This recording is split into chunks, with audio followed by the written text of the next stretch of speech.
You're listening to Pastor Jim Eschenbacher, pastor of the branch, as he continues to teach from the book of Acts. This week's message, entitled Focus, comes from chapter 5 of Acts, from March 23rd, 2014. For more sermons, visit us on Facebook or check out our YouTube channel, The Branch, Oregon.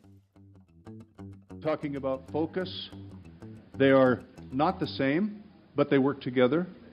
So if you think, oh great, it's that one all over again, it's not. And I find it interesting that in my walk through the book of Acts this time, studying perspective, I'm trying to understand how did the apostles think? Because that's how we ought to think. I'm not just looking for what happened, I'm looking for how are we supposed to think? And then in the middle of all that, he throws this huge lesson last week about not lying. I thought, that's a unique lesson in the middle of all of this faith-related stuff.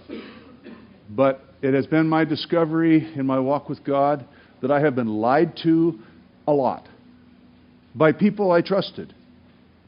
And I'm not going to call any of them by name, so you're all okay. I just am saying that it happens, right? You figured it out? And that process of lying, one thing I didn't make clear last week was it's a trap. You can't get out of it. Now, you can be a liar and tell the truth sometimes. You're still a liar. You can be an honest, truthful person and tell a lie sometimes. You're still an honest, truthful person. And I think everyone in this room has told lies, and you probably went away thinking, oh, great, I'm a liar. No, that's not what God said. What He said was, if you are a liar, then that's your course of life, and you're... Oh, there's someone trying to get in the door. Are they with us, or are they with the not gamblers, but the Sockers? They locked the door again because they don't want the soccer people coming in and out. But if you see someone out there going, it's Jim, let them in. Or don't let them in, actually, now that I think about it. If you struggle with lying, get yourself some help through the Holy Spirit, through Jesus. Don't stay in that classification of a liar. Turn around, repent, and say, Lord, I have gotten into a habit of lying. Don't let that happen to you. If, on the other hand, you tell lies and you feel really bad about it, then again, ask ask forgiveness, and go on with your life. But don't get caught up in it. That's the danger of lying, is that it traps you. We're not talking about lying today. I just did that for whatever reason. Recap. We're going on in Acts chapter 5, and it's a fairly lengthy section, so I'm not going to read it. I'm just going to walk us through it.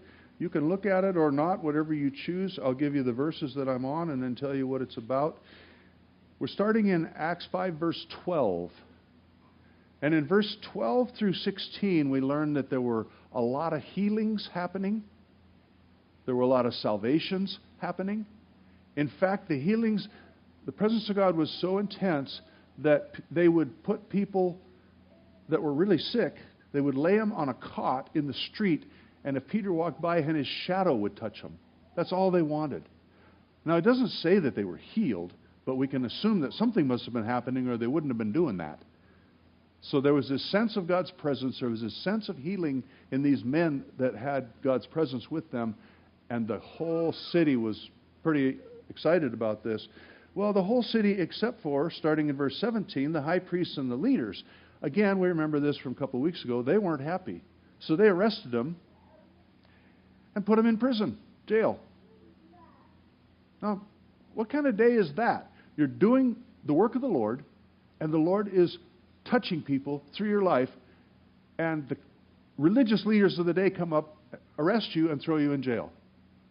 Can you imagine what your head would do, what your head would do? We're picturing these guys, and we think, I don't know what they did. Well, we'll get to that. But what would you do? Okay, then, verse 19 through 20, these guys are in jail. An angel shows up and lets them out of jail.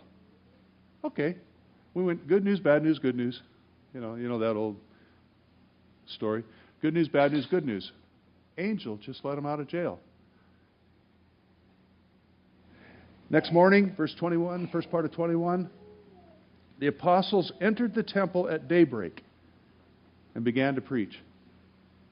Now, think about this, you guys. If you had been doing this the day before and you got thrown in prison for it, would you think maybe, why don't we have a meeting behind closed doors and decide if we should keep doing this? Why don't we rent some cops? Why don't we buy guns? Why, no, they're at daybreak. As soon as there's anybody to listen, they're preaching again. And they're preaching in the name of Jesus. We're learning about these guys. They used to be fishermen. Some of them were tax collectors. One of them sat under a tree. Don't know what he was doing. These guys just had their lives. And now, look at them. Then, second half of 21, through verse 26, the leaders were confused about how these guys got out of jail. The place is still locked. And they're gone. And the guard is still there. And the other guys are still in jail. The ones, not the other apostles, but the other people who were in jail are still in jail. These guys are going, what in the world happened? One of you guys let him out? No, it wasn't me. Nope, wasn't me. Who was it? And then somebody comes running in. Hey, they're preaching again. They're back in the temple. Guys are ticked. They're like, okay, I don't know what's going on, but they're not being obedient. They are disobeying us. So they round them up, bring them back in once again. So the apostles are now standing in front of the council again. And I'm going to read you what the council says, verses 27 and 28. Somebody said, and when they had brought them, they set them before the council, and the high priest questioned them, saying, we strictly charged you not to teach in this name, the name of Jesus. Yet you have filled Jerusalem with your teaching, and you intend to bring this man's blood on us. Oh, remember when we talked about perspective? Now we've got these guys, religious leaders. If Jesus was innocent, they killed an innocent man. That means their judgment is death as well. So they're going, you're trying to bring his blood on us. So their perspective, their fear, their concern for their own well-being would not let them hear salvation. Couldn't hear it. All they could hear was, guy's causing us grief. Got to get rid of him. So they had this big discussion over the next several verses. Had a big discussion. What do we do with these guys? And then they couldn't figure out what to do. They couldn't kill them because that would kind of add to the grief, the problem. They hadn't done anything really wrong yet. So they decided to let them go. But before they let them go, they beat them. And usually a beating in those days was 39 lashes with some kind of three-tailed whip. Pretty painful experience. In fact, I've read about them and watched a few of the depictions that Hollywood likes to do, but you can't even put a shirt on after you've been whipped. And you definitely can't lay down. So these guys are really uncomfortable. How did they respond? Verse 41. Then they left the presence of the council, here we go, rejoicing that they were counted worthy to suffer dishonor for the name of Jesus. And then, every day, in the temple, from house to house, they did not cease teaching and preaching Jesus as Christ. That was their response. Now I'm asking you, think about your life. If you ever had, and I doubt anyone in this room has ever really faced this. If you have ever faced this, I'm going to get thrown in jail, probably going to get beaten up, possibly going to be killed, I think I might stop this activity. No, these guys not only don't stop it, they rejoice that they got to suffer, and then they go right back out and they're back at it again. What in the world happened to these men? They had focus. They were focused on the mission at hand. Jesus said, go into all the world, and they were going to do it. And nothing was going to stop them. That was their commitment. That was their focus. That was their... The leaders were worried about themselves. The apostles were only concerned about Jesus' message going forth. What is the focus of your life? Do you even have focus? Now, don't answer these questions, but take heart. Listen to them. Are you totally committed to living according to the truth? Or are you committed to your own comfort and pleasure, and Jesus can fit in wherever He fits in? Don't answer that question, because you'll probably all answer it correctly, which is wrong.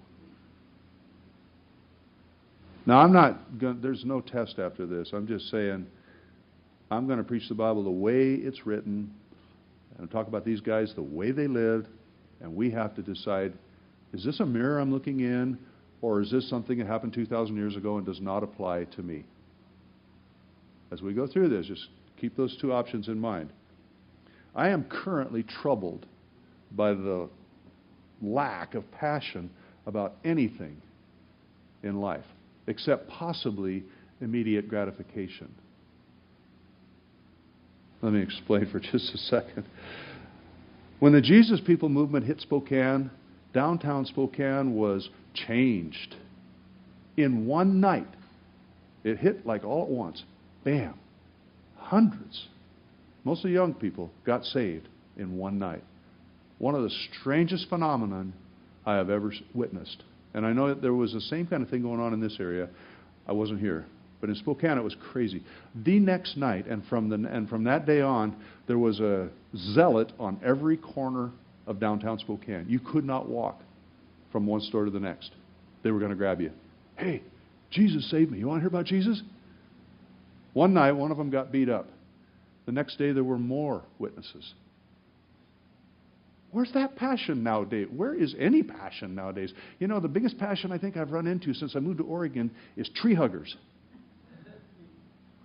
Those people are passionate about protecting their trees. Our trees, whatever, government's trees, somebody's trees. I had an altercation with them downtown one time, and it was my own cause because I was carrying a set of plans, so I was obviously going to be a builder, and I was walking into the county or city office to get my permit, and they can't actually confront me. They got to be real careful, or they'll lose their space. Because this is not, anyway, I'm not going to go into that story, but it ended kind of comically. I'll tell you in private if you want, but it was pretty funny. But the point of it is, they were so zealous about those trees. Here's one that might hit the rest of us. Did you know that one day in particular, a year, people, normal people, not like you and me, normal people, will stay up all night in the rain with an umbrella waiting for the store to open on Black Friday? And did you also know that once those doors open, every single year, people fight over items in the stores? Now that's passion.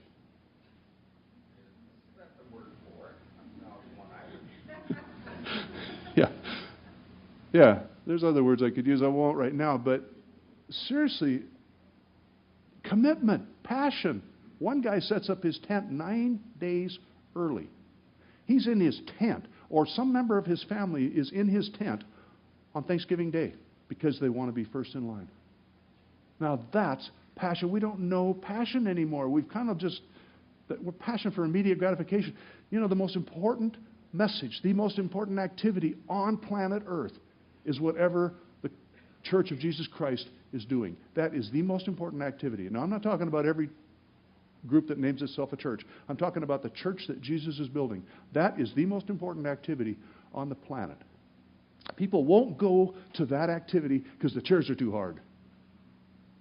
And yet they'll stand outside and fight the temperature, fight the weather in the rain in order to go in and fight over a television. Honestly, don't get me riled up. Oh, you're not doing it. Jim, don't get yourself riled up. Okay. The focus of this life, minus God, is comfort and pleasure. I've said that before. I'm trying to limit it to 2 words because if I say 3, you'll forget one of them. Comfort and pleasure. That's the focus. You can put almost anything you pursue under one of those two categories. And actually, they end up under the same category eventually. But that's what we live for. And that's where we start having passion. Can you imagine beating somebody up because they got to a television before you, or they got to it 2 seconds after you and you pretty sure it's yours? Wow. What in the world? Jesus died for our sin. Oh, and we're going to fight over a TV. I'm done on that one, by the way. Let's read about Jesus and his zeal. John 2. So that you'll know I'm not talking about the United States. I'm talking about zeal here that's biblical. I have been alarmed. I've lost zeal. I don't even know where that goes. Is it a youth thing? One of you young guys, are you awake, Justin? Do you have zeal? I would think so. You don't think so? I would think so. You would think so. Scott, do you have any zeal? Did you used to? I used to. Yeah, that's where I am. I used to. What in the world happened to that? I stood up in a theater one time with my hand raised like this, and it was the wrong thing to do, but it was for Black Power, because they were playing the national anthem, and I didn't want that last line to be sung, the land of the free and the home of the brave, because it wasn't the land of the free. And in that day, I was fighting for black rights, and they got them. we now serve all the sports guys. But anyway, that was me standing in a theater, a white guy with my hand in the air like this. What in the world? I was passionate about that. I had a black brother and a black sister, 2 black brothers and a black sister, as you probably know. They were adopted into my family. And I didn't have a cause in mind when we did that. I was 13 when the first one was adopted. I got beat up because I was walking my brother one day in a park, and some guys decided they didn't like it. Well, anyway, be that as it may, doesn't matter. As I grew and got older, I got passionate about it. I thought, darn, there's an injustice here. I'm standing up. I'll take your blows. I'll do whatever. I'm here. I'm your man. I wasn't, but they didn't need me. But anyway, where is that now? And where is it for the gospel? Oh, I don't know. I like some of what Jesus said. Some of it's kind of hard. I think maybe I'll go watch a little bit of, what's on TV now? Modern Family? Is that the newest? We don't even know. That was kind of old. Oh, is it? Okay. Not that I know Anyway, I'm off, way off. John 2, I was giving you time to turn there. 13. The Passover of the Jews was at hand, and Jesus went up to Jerusalem. In the temple, he found those that were selling oxen and sheep and pigeons, and the money changers sitting there. And making a whip of cords, he drove them all out of the temple, with the sheep and the oxen. And he poured out the coins of the money changers and turned over their tables, and he told those who sold pigeons, "Take these things away. Do not make my Father's house a house of trade." His disciples remembered that it was written, "Zeal for your house will consume me." Jesus was ticked off. Now, there are sermons about Jesus being ticked off. I'm not going to go there. I just want to know, why was he ticked off? The zeal of his Father's house consumed him. Zeal and passion, 2 very similar words. At the time of that encounter, the temple was where people met with God. It's God's house. He didn't have the heart. He wasn't living in their hearts yet. That happened after Jesus died. The temple was God's house. Picture this. Your parents or some older couple that you really relate well to, they go on a year-long trip. You got it pictured? Some of you are going, good riddance. You got it pictured? Then they have someone stay in the house while they're gone. And you, every so often, get to check up on that. So you go to the house, and they're cooking meth. Oh, thank you. In the kitchen or wherever they cook meth. That's where I cook things.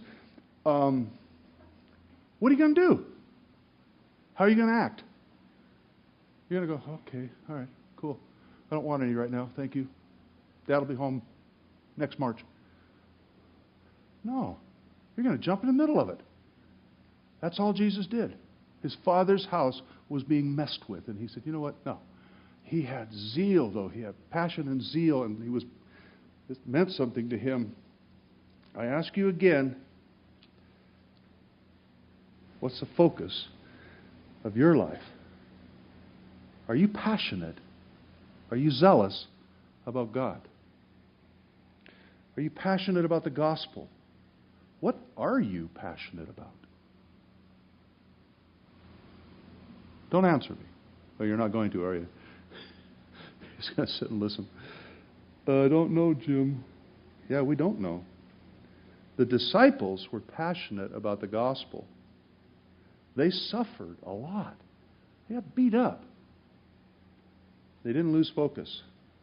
And that's our example and our teaching from this section of Scriptures. The disciples had a lot of reasons to quit. Think about it. If I die, I'm not going to be able to share the message, so I don't want to die, so I think I'll just kind of hide over here in the corner. No, they didn't do that. They stepped right back up to the plate and said, all right, let's go. Now, when Jesus called the disciples, first 4 of them were fishermen, and he said, follow me, and I will make you fishers of men. Was he being rhetorical, or was he being honest? Pick one. Rhetorical? Honest. Yeah. So we can assume, since it was Jesus who said it, that it happened. They became fishers of men. We are talking now about what it looks like to be a fisher of men.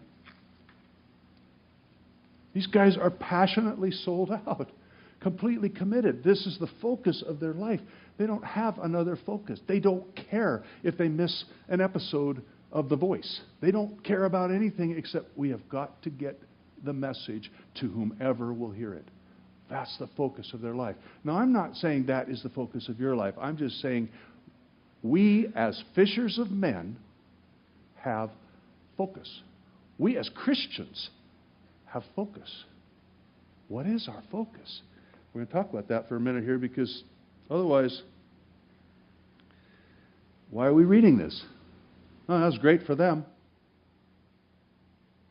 I told you a minute ago, I'm just tired of no passion anymore. I even like passion when it's for the wrong thing. I just like seeing passion. You know what I'm talking about, don't you, Michael? You're nodding like, yeah, I kind of like that. Paul, who was Saul, was passionate for the wrong thing. He was trying to stop the church. He was a Pharisee, and he was trying to kill or imprison Christians until they would finally give up and the Pharisees would win.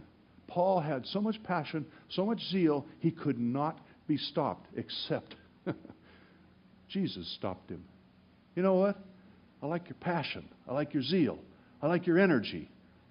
I like the fact that you stay focused on God, on what you know is right, even though it's wrong. You're staying focused. I like that. And Jesus says, flipped his head around and said, all right, now you're going to go the other way. Now you're going to defend, preach, teach, build this church that you've been trying to destroy. And Paul did it. So I'm not saying you should try that one. Okay, I'm going to be passionate about some sort of sin, and then God will stop me. No, I wouldn't go there, you guys. Don't read this wrong. It's just, I'm trying to point out that these guys had passion and zeal. Pick your word. I don't care. Focus. If the church thinks it can sit back and act lazy and coast, and somehow everybody's going to get touched by the gospel, we're wrong. That's not how it started. That's not what Jesus said, I will make you fishers of men, and look how they came out. Oh my. Every one of them. Well, every one of them was killed. I'm not going to put that on you, but I'm just going to say that's how much passion they had. They would not back down from what they knew they were doing. Would not. Even to the point of death. All right. I'm going to call this church, us, you and me, to passion. I want you to spend time thinking about the love of God. I don't want you to be passionate about your passion. or passionate about our passion. That's corny. We be passionate about God. People get passionate about passion. Go to a youth concert, you'll see what that looks like. Get passionate about God. Or an adult concert for that matter. I don't know. They're all kind of, they just stir each other up. But God's love for the world, for you, each one of you, and the world, was so great that He sent His only Son, knowing that in order to bring us back into relationship with Him, His Son was going to have to die. He did it anyway. Jesus knew, I have to die. I have to go through horrible, painful death in order to complete this task. In order for you and me to go to heaven and be with God, He knew, I have to die. Ponder that for a minute and see if you get passion in you. I hope we do. I hope we don't just go, yeah, that's a great story. I've always liked that story. Or if you don't like that side, think about this side. Think about hell.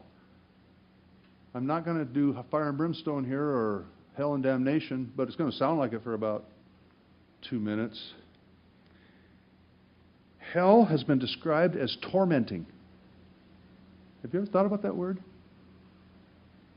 Unrelenting torment. If hell was physical, which it's not, by the way, it would be like you have a migraine that you can't get rid of, and while you're working on your migraine, someone is stabbing you with a knife everywhere that you're not already stabbed. Now, you're praying, screaming, hoping for death. Guess what? Hell's worse because you can't die. Hell is torment of the soul. You kill the body, but the soul lives on. Now, eventually, everything gets thrown in the lake of fire. We know that. But in the meantime, hell is torment, and you can't escape it. Now, are you passionate about the love of God? Now, do you see what I'm talking about? Do you have zeal for getting this word out there? I have a hunch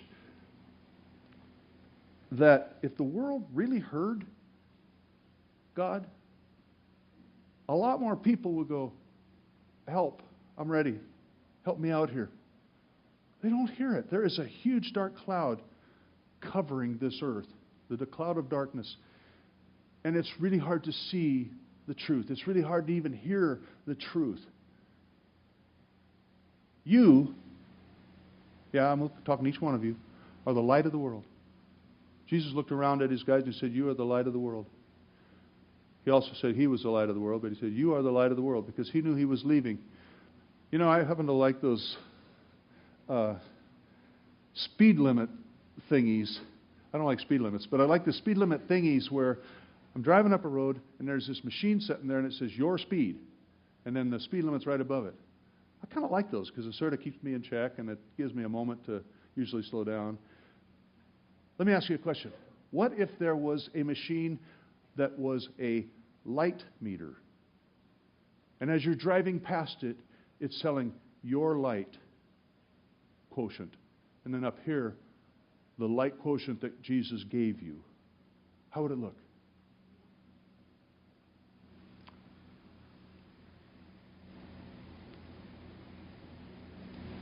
A light detector. A light detector would be the opposite of a lie detector. But what if it can't read you? What if they shut it off? Oh, no light. I mean, don't take this too far, but when I first wrote it, I thought, oh my gosh, that hurt. Well, sometimes when this book cuts to the heart, sometimes, in fact, it always does if you let it, but it cuts and it hurts just a little bit, and it's like, okay, Lord, I'm not shining as brightly as what it says above my sign. You said I was supposed to shine brightly, and I'm registering as a almost dead type D battery and a little tiny bulb. Help, Jesus, help. I want to shine brightly. What, I ask again, is the focus of your life? Do you know? What would you stand in line for? Without focus, your life will bounce between everyone else's expectations. Paul said, I press on toward the goal. What's your goal? If you don't have a goal, you're just going to wander. And whatever the next person asks of you, you're going to decide whether to do that or not. I'm 65. I know I don't look it. I look 68 or whatever, but I'm at that age that when I was a kid, it was the end of life. Retirement, they call it. 65, I get to retire. What does that mean? Do you put new tires on? Is that what getting knees are, is new tires, Daryl? Retire. How's that? What is that? Retire. I started thinking about that this week. I thought, I don't even know what that means, actually. Retire. Huh? What'd you say? I don't get to know what it means. Yeah, you're right. Oh, I have a couple friends who, many friends actually, because I'm at that age now, who are retiring. And I have a reason for stating this. They are not doing well. They have no focus for life. None. They focus so hard on that moment of retiring that now they're there and it's like, oh, I can sit in this chair all day. Okay. What about the next day? I'll sit in that chair all day. Okay. What about the next day? What about the next year? 365 days a year, you're going to sit in a chair all day and call that life? See, we don't plan well for this. We plan financially so that we don't have to go to work. Well, I forgot to do that part. But we sort of, that's been the biggie all along. Got to have enough money. I have friends with plenty of money in retirement, and they're falling apart. They have no vision. They have no goal. They have no focus. What do you do after retirement? You die. Okay, I'm preparing to die. Oh, good plan. How's it going for you? Are you hurrying it or slowing it down? What are you doing? You see how corny this is? But I have watched these guys lose focus, and they don't have really a reason. Now, we've got some men in this church, and I'm not going to mention Michael's name, but we have men in this church older than me who still work. Because, why not? And I'm not saying you can't retire. I'm just saying that's how losing vision, losing your goal, losing your focus can destroy you. What are you going to do then? I'm talking about the importance of focus, of vision, of goals. Setting goals is essential on the path to success. Now, this is not a motivational speech, so don't go thinking, oh, great, Zig Ziglar or whoever's popular now. I can't do it. And it's not about money anyway. But the principle is a biblical principle. The goal keeps you focused. How did Paul know he had reached his goal? He knew the goal. Well, how do you know the goal? With his relationship to God, he knew what he was going to accomplish. Personally, I got to tell you, I don't know how that works. I thought I was done. I've thought I was done numerous times. One time, I quit music completely. I said, you know what, this is not going to happen.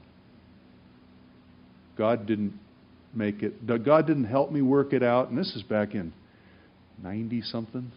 I don't know when. So it's a while ago. I just quit. I said, no, obviously I misheard something, or I screwed up so badly God can't even fix what I got left. Quit it all. Fortunately, I didn't sell my guitar or throw it off a bridge, because it wasn't too long after that God called me back in. He said, I need you to do something. And it happened to be at Springfield Faith Center, and he called me over to there, and we went there for a long time. 10 years we worked there, and 12.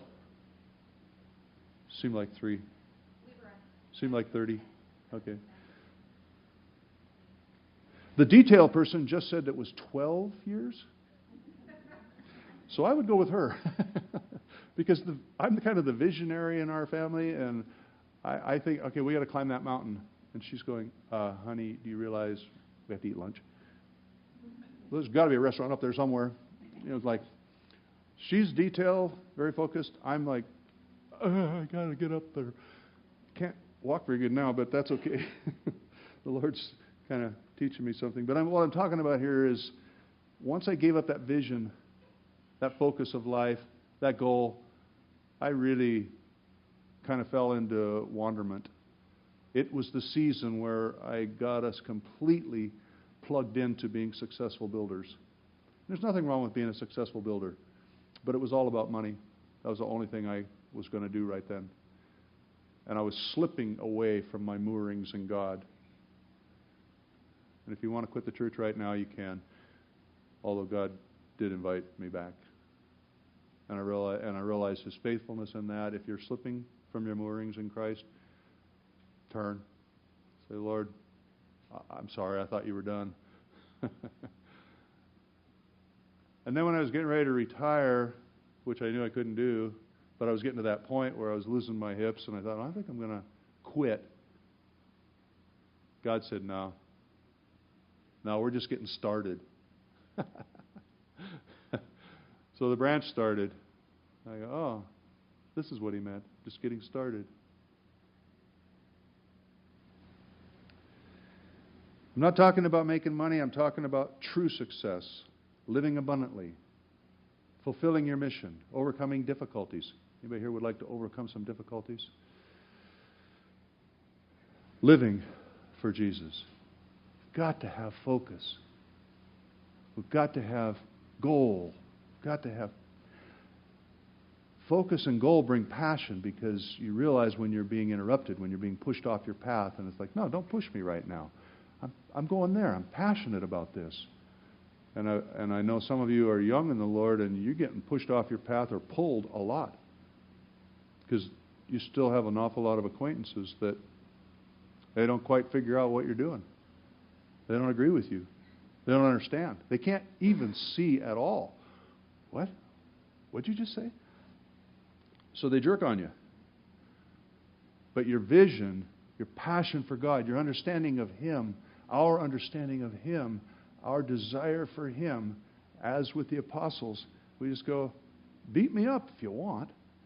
I'm still going to serve God. I'm still going to preach. I'm still going to walk this path that He has for me. I'm not going to get distracted.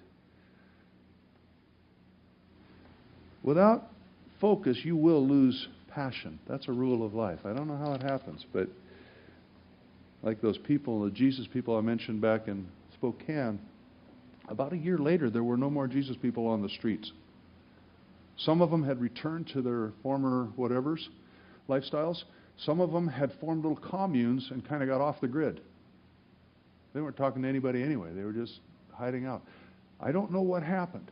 Somehow the passion of seeing Jesus and coming from the pit of hell to standing on a rock, somehow that gave them the courage and the passion and I had some friends that were in that movement, by the way, the joy, the peace, all that, to just stand up and proclaim it.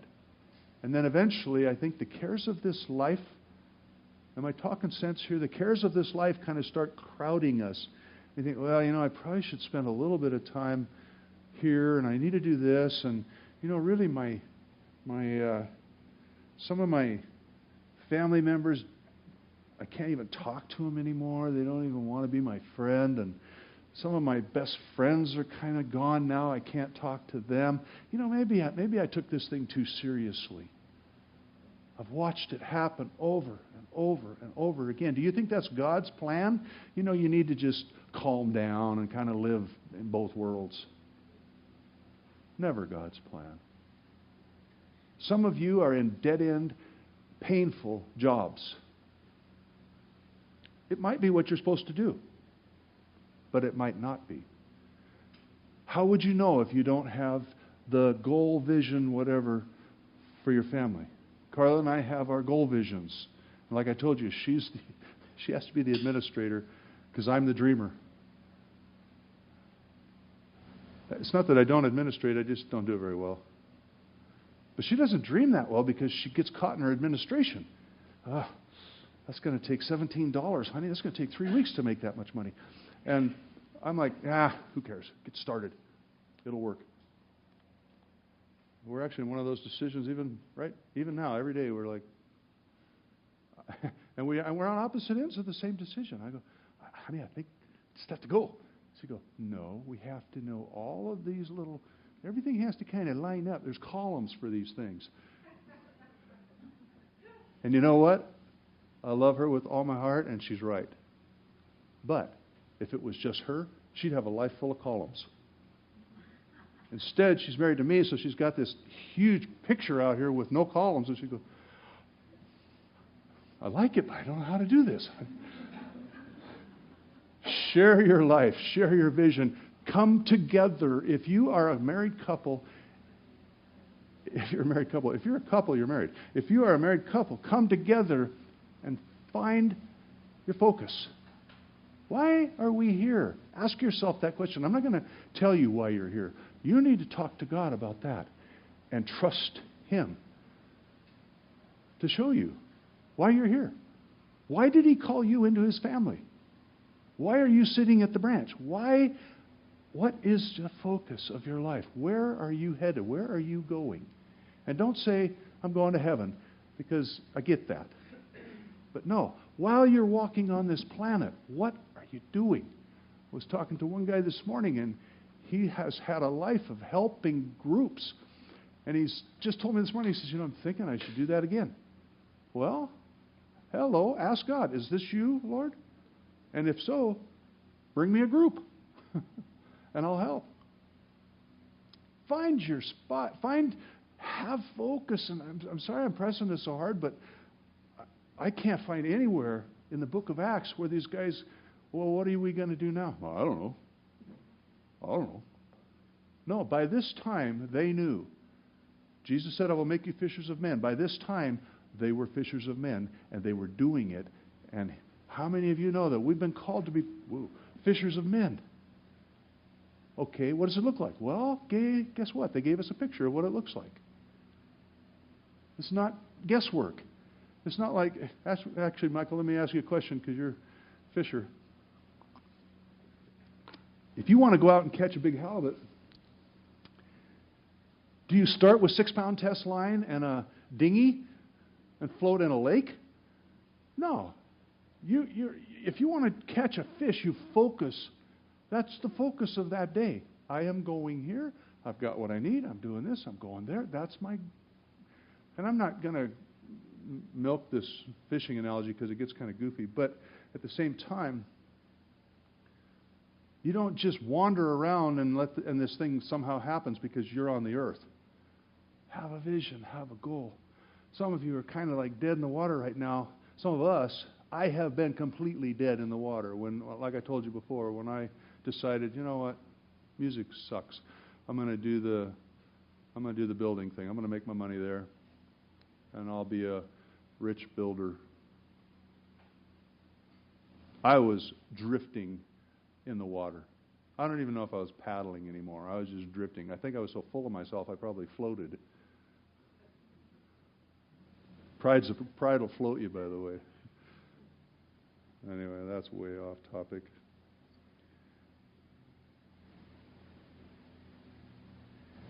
If you don't have focus, if you don't have a goal, you will seek the easier path.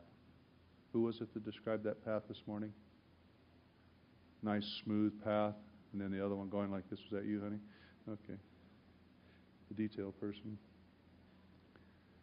Share your life with one another. Not necessarily go everywhere together, but talk about it. You know, like I had a conversation this morning with someone, and I realized after the conversation I did not encourage as God maybe instructed me to.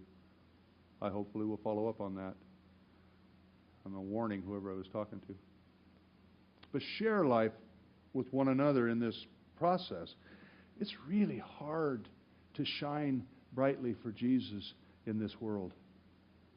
Very difficult. Isn't it, Briley? Your little girl I call Briley the happy girl. Her little face is so bright and smiley. But you know what? Every single day things come at her and try to turn that smile off, try to shut her face down. It's not easy. And adults have more of a tendency to, no, that's not true. A lot of teenage girls mope a lot, but adults have a tendency to mope. Don't go there. Let your light shine. And how are you going to do that if you don't have some idea where you're supposed to be shining? If someone needs encouragement, don't encourage them to be happy. Oh my gosh. God just wants you to be happy. Well, if God wants you to be happy, you will be, because God can do whatever He wants. Don't go with that kind of encouragement. Okay, I think God is saying, let me walk with you, because that's going to be a hard path. We got about 30 yards here of difficult tread. Let's do it together. Let's be honest with each other. Let's help each other through this thing. Let's encourage each other on the path to follow Jesus. I feel like I'm missing something. Should we sing and then see if it comes out? Okay. I have one thing. Okay, thank you. I've never spoken before, but I know. my passion has always been children. That's what I did for so many years. Yeah. But there's so many of us that start this retirement business, and then just kind of let it fall by the wayside. I'm calling all of us right now, as I look around the room, grandparents, parents, to start that passion early Yeah. with our children. Because if our children don't get passionate in us, Yeah. how are they going to? Yeah. And they're going to start retirement at age 7 years, age 5 years. They do not have that passion in the spirit, and they see it in everyday life. No, you're right. You're right. Yeah. Very good. Thank you. Yeah, don't retire from life. If you're at that spot where you've retired from a job and you're kind of just listlessly bouncing off walls, let's talk. Let's get together. Find someone to talk to. And say, you know what? Kind of losing it here. I don't even know. Anyway. One of the things that I'm not done yet, I guess. Is it creaking? Oh, that's my back. One of the things that I don't even know how to start that, so I'm going to stay away from it. I broke it once. When we very first bought it, I immediately broke it, so I've been banned from touching it. I'll just look at it. Anyway, when I decided, when it was time to, quote unquote, retire from construction, which I didn't choose to do, 2008 came along, bam, there goes construction. My version was gone. So I was retired, and I was put on the shelf. And I began to study my Bible. Call me stupid. Call me whatever you want. Sometimes 8 hours a day. I thought, why not? I got the time. Some people who are still working don't have the time. Maybe God will allow me to share something with someone who needs to know that. And I have the time to study. And there are so many people lying about the Bible right now. I thought, I'm going to give myself to this and let God teach me the truth. I want to know the truth. And that's my commitment to you as a pastor. It's also my commitment to God. It's my commitment to myself. I am not going to go, you know what, I've studied this thing for X number of years. I got it. I know more than those kids down the street that have their own church. No, that's not it at all. I will always be learning. I have a feeling when we walk into heaven, we're going to be going, oh, I thought I would know all this. It's going to be like, all right, where do I start? Where's the little path that I follow? How does this work? Do I get to stand by Jesus or do I stand back here? I don't know. Right now I'm on this path to know God and to know His truth, and that path drives me. If I have a vision, if I have a compelling focus, that's my compelling focus. I have had visions of how this church should look, and God has said, please, Jim, focus on the truth. Let me show you how this church will look. I have had a very difficult time with that. I've mentioned it before. I'm a goals-oriented man, and I want to see goals. God says, you know what? Here's your goal. Know me. Okay? That you can retire and keep on doing. That you can get another job and keep on doing. That you always do. That is our goal in our